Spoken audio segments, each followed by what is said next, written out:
ওং শান্তি। আজ আপনাদের কাছে আবার আরও একটি নতুন কবিতা পড়ে শোনাতে যাচ্ছি। এই কবিতাটা লিখতে আমার অনেক সময় লেগেছে।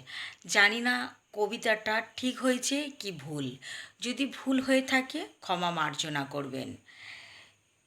এই কবিতাটা অবশ্যই যারা ঈশ্বরীয় বিশ্ববিদ্যালয়ে গিয়েছে, 7 দিনের ক্লাস করেছে, তারাই ভালো বুঝতে পারবে যে কবিতাটা আমি ভুল লিখেছি কি ঠিক।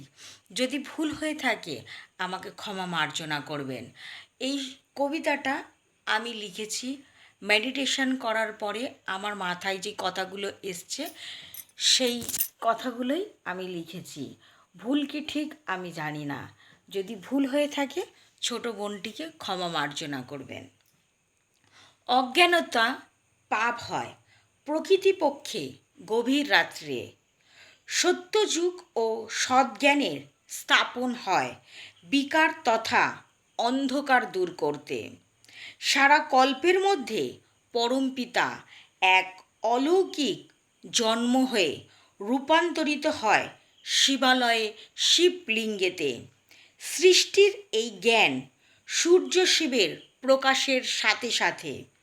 ইনি চেতন, ইনি স্থূল, ইনি সূক্ষ্ম স্বরূপ ব্রহ্মধামে বাস করেন। মানব কল্যাণের বিশ্বের আর এক রূপ। যেমন বীজ তেমন বৃক্ষ অনাদিকাল থেকে। বিভিন্ন গুণ ও কর্মের প্রভাব ফেলে বাবার প্রসাদ করলে। পরমপ্রিয় পরমাত্মা শিব জ্ঞানের সাগর ঈশ্বরীয় জ্ঞান দেন। এটি একটি মানব কল্যাণের কাছে আনন্দের খবর। এমন কোনো দেশ নেই যেখানে বাবা বঞ্চিত থাকেন। অপরাধীদের শাস্তি দেওয়ার জন্য বাবা স্বয়ং যুগে যুগে অবতার নিয়ে আসেন। ওং শান্তি। ওং শান্তি সকল বন্ধুদের, সকল দর্শকদের, সকল সেন্টারের দিদিদের ও দাদাদের জানাই আমার আন্তরিক প্রীতি শুভেচ্ছা। ওং শান্তি।